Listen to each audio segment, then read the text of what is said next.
Hello hi மக்களே, இன்றைக்கி நம்ம இண்டக்ஷனில் குக்கரில் வெஜ் பிரியாணி எப்படி செய்கிறதுன்னு பார்க்கலாம். சும்மா சிம்பிளான மெத்தடில் எப்படி செய்யலான்னு பார்க்கலாம். முதல்ல ஆயில் 2 கரண்டி போட்டு, அதுக்கப்புறம் பட்டை, அதுக்கப்புறமா ஏலக்காய். இது நல்லா ஃப்ரை ஆகணும். நல்லா ஒரு மாதிரி சூடு, ஒரு மாதிரி ஸ்மெல் வரும். அது வரல வெயிட் பண்ணணும். வெயிட் பண்ணிவிட்டு இதுக்கப்புறமா ஆனியன் கட் பண்ணி வச்சு, ஆனியன் ஒரு 4 க்ரீன் சில்லி, கொஞ்சம் புதினா, அது மட்டும் போட்டு நல்லா ப்ரௌனிஷாக வரல நல்லா வதக்கிக்கிட்டே இருக்கணும்.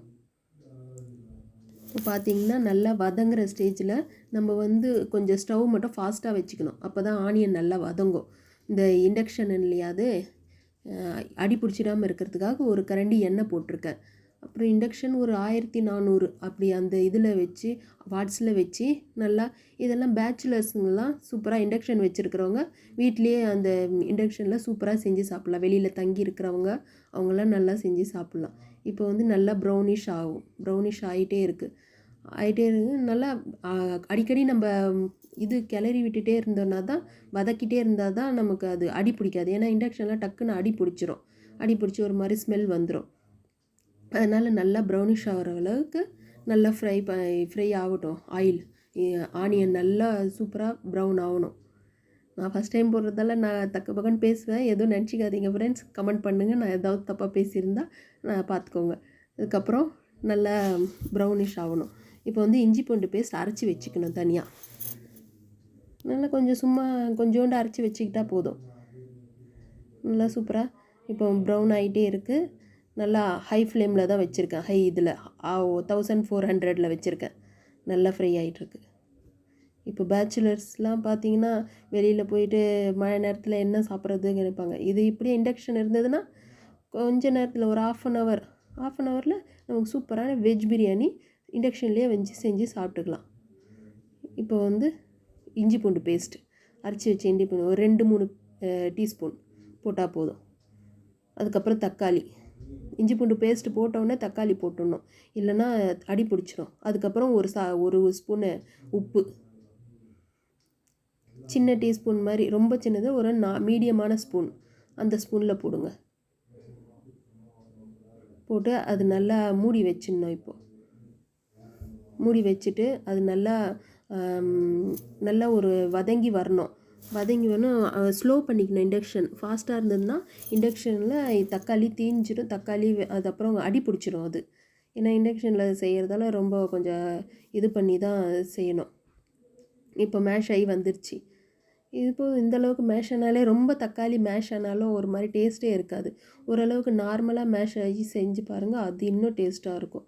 ஏன்னா தக்காளி ஒரு பக்கம் அது ஒரு மாதிரி நல்ல ஸ்வீட்னஸும் ஒரு புளிப்பு தன்மையோடு இருக்கும். இப்போ மறுபடியும் வெஜிடபிள்லாம் கட் பண்ணி வச்சுக்கிறோம். இப்போ சீசன் தான் காலிஃப்ளவர்லாம். வெஜிடபிள் பிரியாணியில் காலிஃப்ளவர் பட்டாணிலாம் போட்டு செய்யுங்க, சூப்பராக இருக்கும். இப்போ அடுத்து இப்போ வெஜிடபிள்லாம் கட் பண்ணி வச்சதை அதில் போட்டுடணும். சும்மா ஒரு 3 பேர் 4 பேர் சாப்பிட்ற மாதிரி சூப்பராக குக்கர்லேயே செஞ்சிடலாம். இது ஒரு 5 லிட்டர் குக்கர் தான் இது. வெஜிடபிள், கேரட்டு, பீன்ஸு, பச்சை பட்டாணி, காலிஃப்ளவர் எல்லாம் போட்டு ரெடி பண்ணி இதுக்கு வதக்கி விடுங்க. அப்புறமா லைட்டாக கொஞ்சோண்டு மஞ்சத்தூள், ஒரு சின்ன ஸ்பூன், அப்புறம் 1 கரண்டி 1.5 கரண்டி போடணும். 1.5 கரண்டி மிளகாத்தூள், உப்பு 2 கரண்டி போட்டு கொஞ்சோண்டு தயிர், ஒரு குழிக்கரண்டி அளவுக்கு தயிர் போட்டால் போதும். நான் கொஞ்சம் எக்ஸ்ட்ராவாகவே போடுவேன். அப்போ போட்டால் அது நல்லா இருக்கும். அதுக்கப்புறமா அந்த கிளாஸ் எடுத்திருக்கேன் இல்லையா, அந்த கிளாஸில் 3 கிளாஸ் அரிசி எடுத்திருந்தேன். அதனால் அதே கிளாஸில் 6 கிளாஸ் தண்ணி ஊற்றிருக்கேன். 1க்கு 2 அதுதான் அளவு. அது இருந்தால் போதும். கரெக்டாக குக்கரில் சூப்பராக வந்துடும். இப்போ தண்ணி கொதித்து வந்துருச்சா, கொதித்து வந்தவுடனே அரிசி ஊற வச்சுருந்தேன். ஜாஸ்தி டைமில் ஊற வைக்க வேணாம், ஒரு 1/4 மணி நேரம் ஊற வச்சா போதும். ஜாஸ்தி ஊற வச்சா ஒரு மாதிரி இருக்கும். ஊற வச்சா ப்ராப்ளம் இல்லை, ஆனால் ஊற வச்சு சூப்பராக ரெடி பண்ணிக்கலாம். இப்போ எல்லா அரிசியும் போட்டுட்டு முட்டை கொஞ்சம் அவிச்சு வச்சுருந்தேன், அதுவும் போட்டு மேலேயே.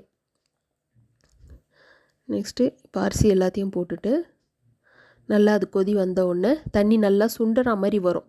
அது உடனே விசில் போட்டு மூடக்கூடாது, மூடினா தீஞ்சிரும். அதனால் உடனே தண்ணி நல்லா சுண்டுற வரல அப்படியே திறந்தே இருக்கட்டும். திறந்தது லாஸ்ட்டில் வந்து முட்டை, கொத்தமல்லி, கருவேப்பிலை எல்லாமே போட்டு மூடிட்டு ஓப்பன் பண்ணி பார்த்தா சூப்பரான வெஜ் பிரியாணி ரெடி. இப்போ இது மத்தியானம் எங்களோட லஞ்சுக்கு. சப்ஸ்கிரைப் பண்ணுங்கள், ஷேர் பண்ணுங்கள், பிடிச்சிருந்தால் லைக் பண்ணுங்கள். தேங்க்யூ ஃப்ரெண்ட்ஸ், தேங்க்யூ மக்களே. இப்போ பாருங்கள், சரியான டேஸ்ட்டில் இருந்தது அந்த வெஜ் பிரியாணி. எல்லோரும்